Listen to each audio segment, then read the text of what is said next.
What's happening, everyone? Welcome to another episode. This time, we're exposing everything in the curtains of what's going on and what we've been working on for so long. Pete, what is it? Dude, thank you guys for tuning in, first of all. But we're releasing Frontline Warriors officially. And it's going to be a dope movement, really cool movement. It's about mindfulness and just make it a more conscious human being. And we've been working on this for quite a lot of time. And it's all started after nursing school, right?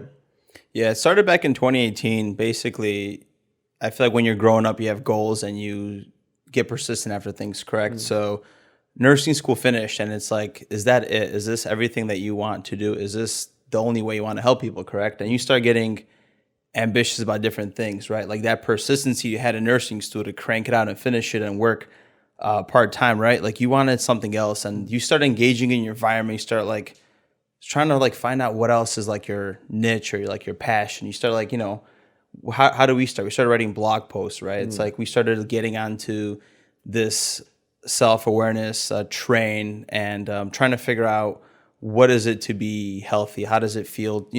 Different things affect you, right? And eventually we started realizing that, hey, more and more, this is a beneficial thing, right? And then eventually we came to the awareness that, for example, pain, it's inevitable, correct? You're always going to be going through pain, and sometimes people dwell on pain, and some people sometimes do something with it. Right. Yeah, so something about us, man, I was saying that, out of nursing school, first of all, me and Matt are nurses, if you guys don't know, whoever's new here. But Matt and I went into nursing for one main reason, that was just to help people in general, right? And then once we came out of nursing school, we realized that, hey, nursing is awesome. We're helping all these people in the hospital with change and just dealing with what they're dealing, because you're with them through this most vulnerable period of their lives. And it's very fortunate for us to be there and very unfortunate for them to be there. Yeah. Right. So we were helping people on that scale. So a one-to-one perspective. But Matt and I didn't really want to just stop there. We wanted to do more, just more for community, just more for people in general. And we decided that all starts within us, right? Because ultimately you're going to lead your own change and you're going to dictate on where you want to improve in life. So we came up with this great movement just to be more conscious movement of a more conscious being itself. Essentially, yes. And in 2018, we're writing blog posts and we started trying to figure all this out, right? Right now we're going to, talk about the 5 pillars to what it is to achieve this consciousness as a frontline warrior. But prior to that, we were diddling around with the topics of mindfulness, wellness. We're getting into yoga. I think we went vegan at one point, carnivore. We were trying different things, and it's life is an experiment of everything that you're doing. And it's self-awareness is almost this end goal, and the center point of awareness is this end goal, but it's how do you get there? And we kept trying to figure it out in a way, and it's we finally reached our point now, correct? Right. And it's after writing blog posts, we're just hey, we could reach more people, we could do a different impact, and talking to nurses about this, because we've all went through this. It's there was nothing for nurses to help them out, correct? So we started podcasting, and that was kind of awesome. We were sharing those same 5 pillars in a way, but to nurses. And we're teaching about burnout. We're teaching about, hey, you should slow down and focus on life a little bit more. There's more to nursing than just working your 3 shifts and suffering and going. And it's we kept trying to figure it out in the nursing niche, and then we came to the realization of what we just created, and this is it, right? Yeah, I really like the fact that you brought up the phrase that life is an experiment, because it literally is just an experiment. You're just doing consistent and continuous trial and error. Yeah. Even with nutrition, look how much diets we've tried. Look how much diets there are out there, and the thing with diets is there's so much different kinds out there. And the cool thing about it is we're all different as humans. So everybody could find their own diet. You could specifically create a diet just meant for yourself. And it's just gonna be trial and error, because some people are going to do carnivore, they're gonna feel horrible. Some people are gonna try vegan, they're gonna feel great. And you have to kind of detail the diet that you're eating toward yourself. Right. And that's kind of the beauty of life within itself, where you could always do trial and error so you can find out what works and what doesn't work. Yeah. But that stems from actually knowing who you are as a person and what you actually like doing, right? Because you could continuously be failing at things because you truly don't like doing them. So not necessarily that you're bad at things, it's just you internally do not want to do these things, so you're naturally going to be bad at it because your body's almost resisting you doing them. Yeah. You make a very good point. And I also want to bring up like traveling, for example, being from a different country, from Europe, and having those humble, beginnings of immigrant parents coming here, trying to figure out another language, and just basically owning everything you're doing and knowing that like, hey, nobody owes you shit. They really don't, like you could be dwelling on what you don't have, but you could go after and kind of get it, correct? Right. And it's like, we've realized that with like that, and then like travel nursing, everything was about experiences, different cultures, different atmosphere. And even coming to California, different states, and experiencing things, it kind of like keeps cultivating that, what it really means to live it, right? Not live in it, where you're conscious, you're more aware, you're more focused, you're able to do and dictate so much about your life. Like that's what essentially the law of attraction is. It's like being in full control and being in that seat of awareness, and then, hey, enjoying life, And then like on top of travel nursing, hey, we did the David Goggins 4x4, right? Hey, you could do anything you want as long as you're putting your mind to it. Like we think that the brain is just whatever we operate at 10%, it's neuroplasticity, but it has infinite power. You just got to tap into that shit. And just imagine in the future, or like 20 years down the line, 30 years down the line, with these medical devices and like things like those kind of things, where they're going to be able to implant things in your brain, or they're going to be able to take parts of your brain and put on a chip or somewhere. That's going to be coming like in the future. Not to get on like a tangent of technology and stuff, but we've already learned so much about the human body. Like, we know about our limbs, we know about our skin.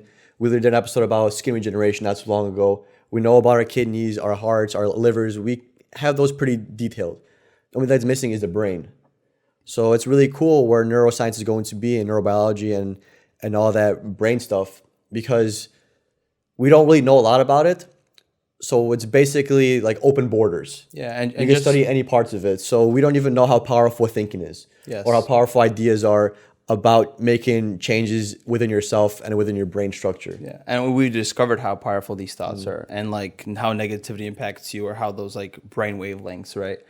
So yeah, it's like we've realized that, hey, this is our vision. We want to give society this gift that's like there. It's like it's infinite, but school doesn't teach you that you have this absolute power within yourself in a way. Yeah. It almost tells you like you always have to chase something to attain, to become something. But really you're just whole always. You just have to like tap into it in a way. It's very fascinating. Yeah, because you can't teach a human experience. There's certain things that you learn in school, and some things you cannot, because you have to experience things. Right? And that's like what's very interesting about it, that you have to experience it yourself, and the only other opinion or viewpoint you have of that is from other people that have already done it. Yeah. So if you haven't done something but someone else has, like if I've done a carnivore diet and you haven't, you don't really know what the carnivore diet is, and you don't really know what's going to happen. And the only way you could figure out what's going to happen is if you ask somebody that has tried it, right? So it gets passed down. So it's very interesting how like our brains work in that way too. So, to wrap this up, we've realized that, hey, these events, everything that you experience, it could come down to these 5 pillars, and that's the way we kind of branded the steps to becoming a frontline warrior, a conscious warrior, somebody that's is fully in control of themselves and can do whatever they want with this power, right? It's a passion, a goal, like whatever it is, you can attain it, correct? And it stems down to living it, not in it, to just be inhale, exhale, to be well, and to be right now. And we're going to talk about the process, how each one of them stems in and needs to one another to achieve this conscious warrior, right? Yeah, it's really cool because it's like a big holistic approach, because we know it's not one system dictating everything. It's just like when you have a wheel and you have different spokes, they all work together. Once you lose one, then basically that tandem falls apart because you can't function anymore. And the first one that we have is to live it, not in it. And you guys think of this as like unplugging and being closer with the source. So living in, not in it. So being yourself amongst others. Yeah. And being okay with that, and truly pursuing yourself, your goals, and your ideas with as little external influence as there can be. Yeah, it's like it's always focusing on exploration, yourself, the world, hobbies. It's like there's more to life than like what we see, and it's like once you become conscious, you're able to like think about everything that you do. You can make those decisions. It's being fully in control instead of like, it's almost like the Matrix, correct? It's like taking that pill and unplugging, like for example, everything's becoming politicized now, correct? Why can't you take a step back and be away from that? Don't judge somebody right away based on this one thing. It's like, be open to them. And that's what it is. It's, living, it goes beyond the traditional like self-improvement thing. Cause that's just like illusion. There's so much to it. It's, you're being conscious. I think it introduces like a spiritual sense to it too, for what it is. And it's to living it is almost like taking your, you have these repetitive thoughts that always like are like you, correct? And it's like stepping outside of that, taking a step back from the movie that you're narrating. 'Cause sometimes your mind does that, correct? And living it is being in full control of that movie. Yeah. And you are being the narrator, you being the architect and everything else. Yeah. It's almost like we were saying before how life is an experience. This is your life and you have the experience that you want. It's almost like you're going through a video game with a certain character and picking your routes, right? There's different kind of games. Like it's basically rooted in similar nature. And it's really hard to do because we get sucked into a lot of things. And those things are easily controlling us just because we're limited by time, right? How much times have you been on your phone for an hour and it felt like it's been 5 minutes? Right. And you're losing that time and never getting it back. So the key takeaway from living it, not in it, is devoting your time to the experience that you want to have.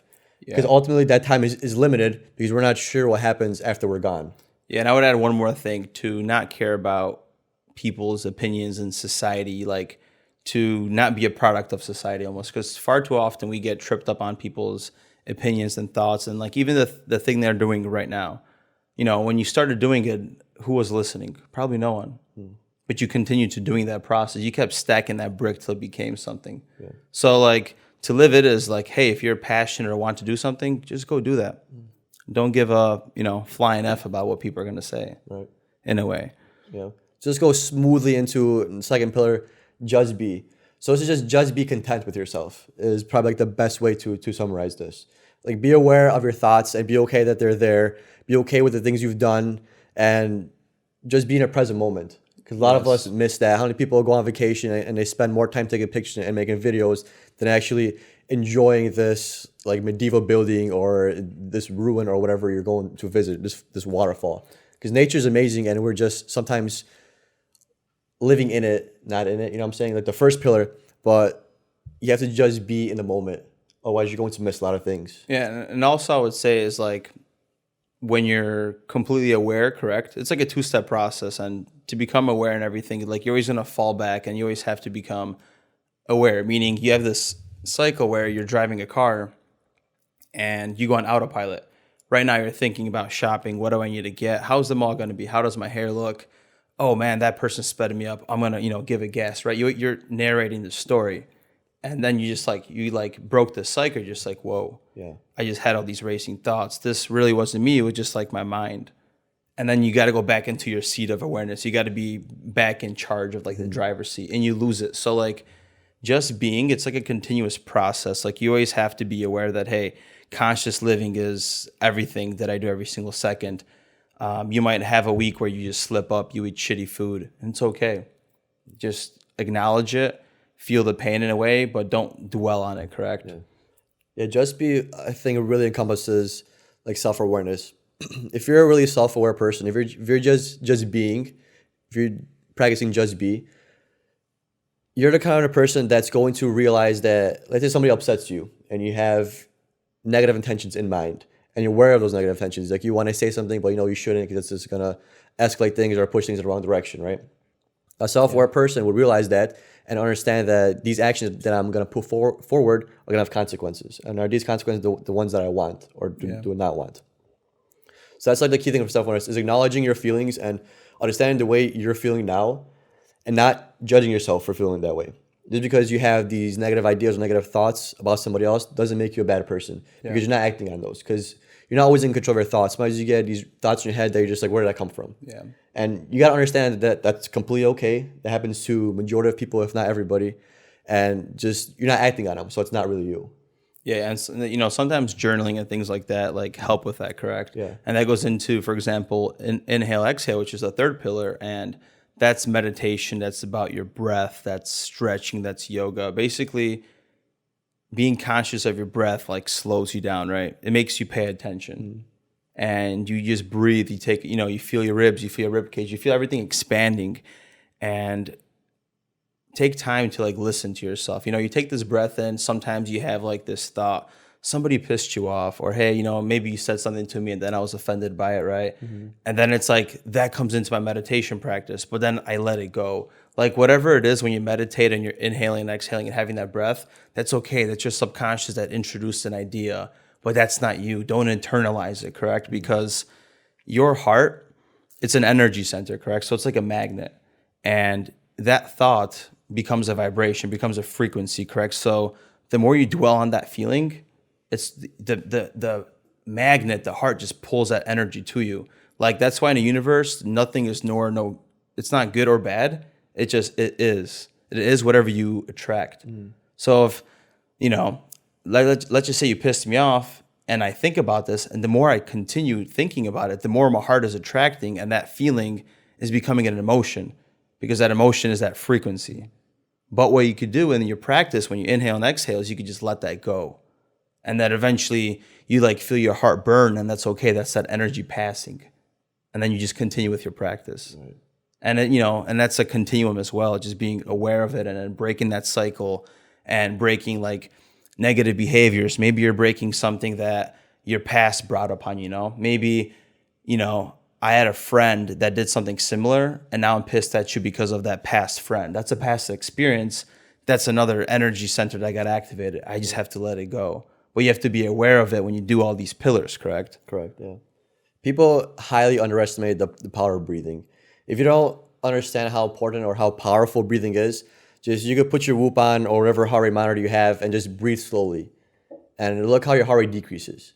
And if you want to increase your heart rate, just breathe quicker. And then if you keep breathing quicker, your body already goes to fight and flight. So you're going to have already some sense of worry. You're going to get a little bit anxious. And that just shows you how powerful your breath is. Yeah. Because you could almost alter your thoughts with breathing. If you want to be calm, what do? You breathe slowly.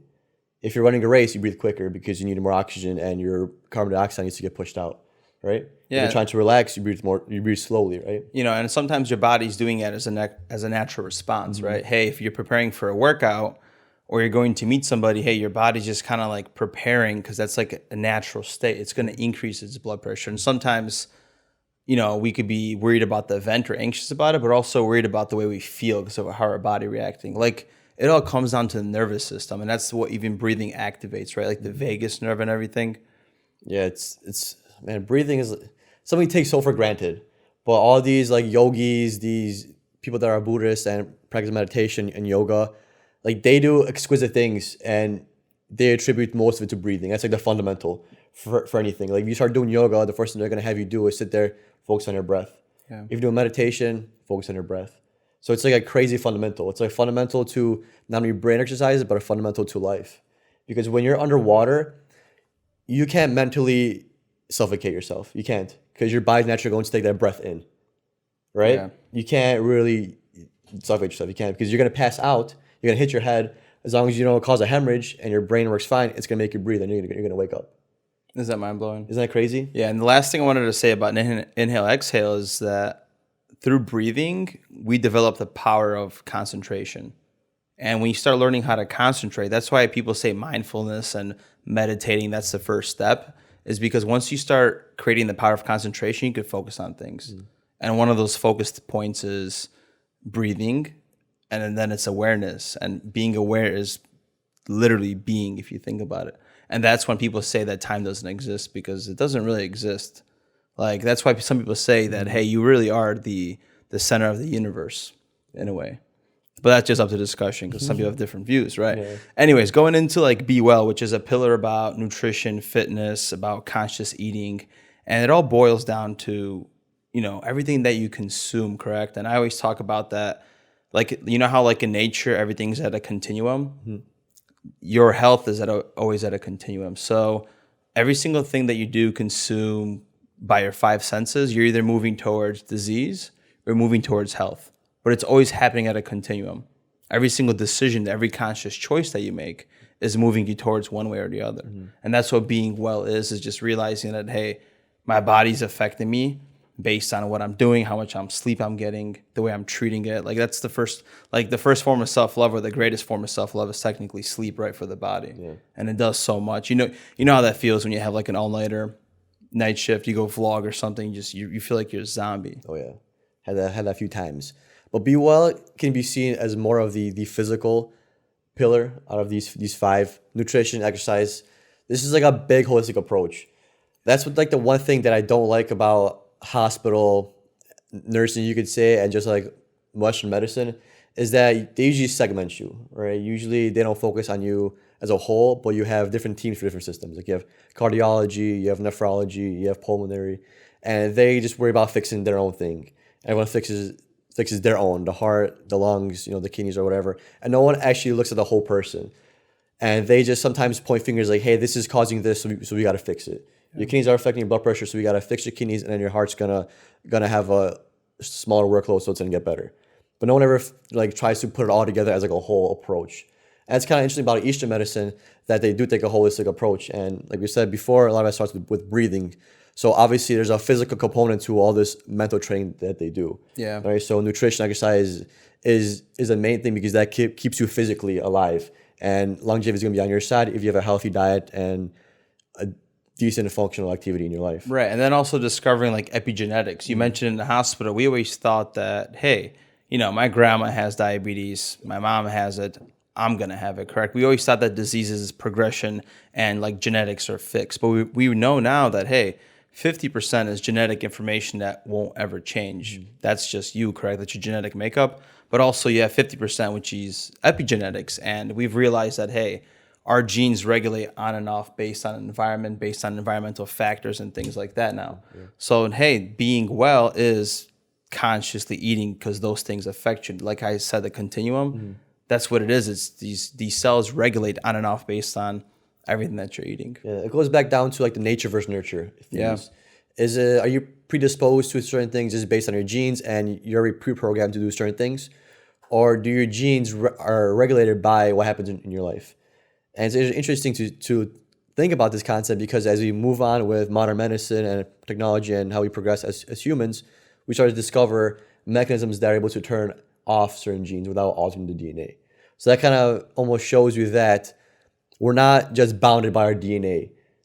There's something else that can be, there's something in our DNA that could be changed. Yeah. So the bounds are almost not as tightly constrained as we thought. And it's mind-blowing, because there's going to be a part in our lives where we're going to be able to change our DNA at some point. AK designer babies in the future, right? Here, I know. I really want to. And the 5th pillar is like right now. It's about, and that's just like literally taking action, being determined, self-discipline. Like, yeah, at the end of the day, you have this whole soup. You have these 5 pillars, but nothing's going to happen if you don't take conscious effort. You don't take action. Like all that shit that you hear on TV about, hey, there's no perfect moment and things like that. There really isn't. Like the comfort zone is always there, and being uncomfortable doing something great is there as well. It's just how you live your life. That's what it comes down to. Yeah, you're never going to attain your dreams if you don't pursue them. We could sit around, daydream all day about, I want to do this, I wish I had that, or I'm going to do this way, not another way. And then you're stuck in your head, and you're stuck complicating, and you're thinking about how to do perfectly, where then you don't do anything at all, because you're striving for that perfection or that moment. You got to be content with what you do and how you're progressing, but that's meaningless if you don't actually start doing anything. Yeah. So that's how important it's how important right now is. Because if you could always say, I'm going to start tomorrow, I'm going to start this next week, and you keep pushing it off and keep pushing it on, and eventually forget about it. And that's how people lose their goals, and they kind of get lost in life because they don't do the things that they want to do right now.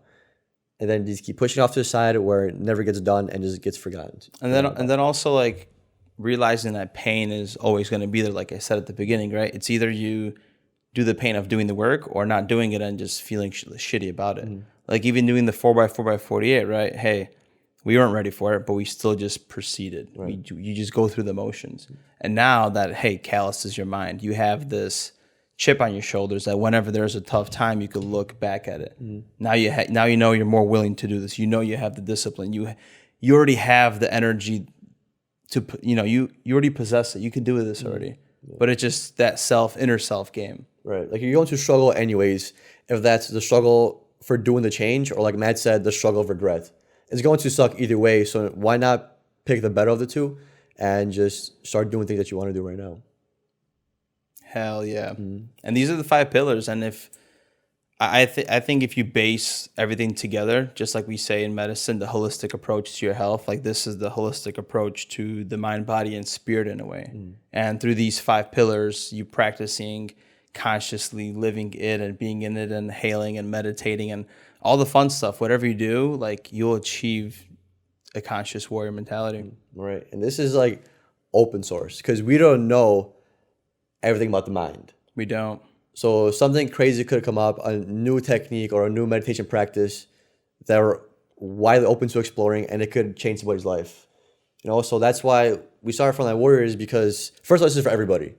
Anybody could be in this. It's just for anybody that wants to heighten their awareness and be a more conscious person and just better themselves, and then inspire to inspire others, basically. Because the front line is not the front line in the medical field. The front line is everyone. The battle is in it. It's in the mind.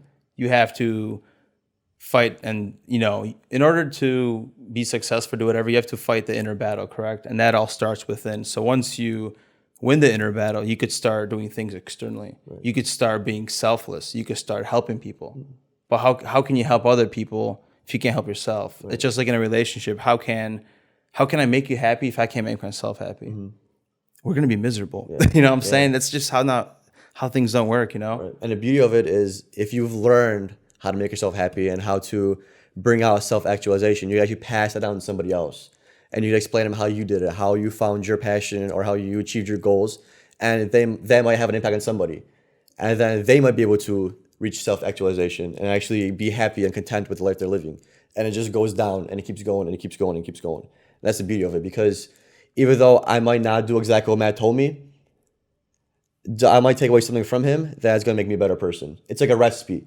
Like how many times have recipes got passed down in generation and people tweak something and it still came out good. Keep getting better. Right? And just keeps getting better, and you add your own intuition, your own experience, and you make Matt's idea a better idea. And then I give that idea to somebody else. He makes it even better. It's a giant continuum. That's just what would make the world such a better place. And this is the continuous continuum of trying to find out consciousness, right? Philosophers have dwindled with the idea. Scientists are trying to find that it's somewhere here. Egyptians said it's something else. And this is our mentality of achieving that. Yeah.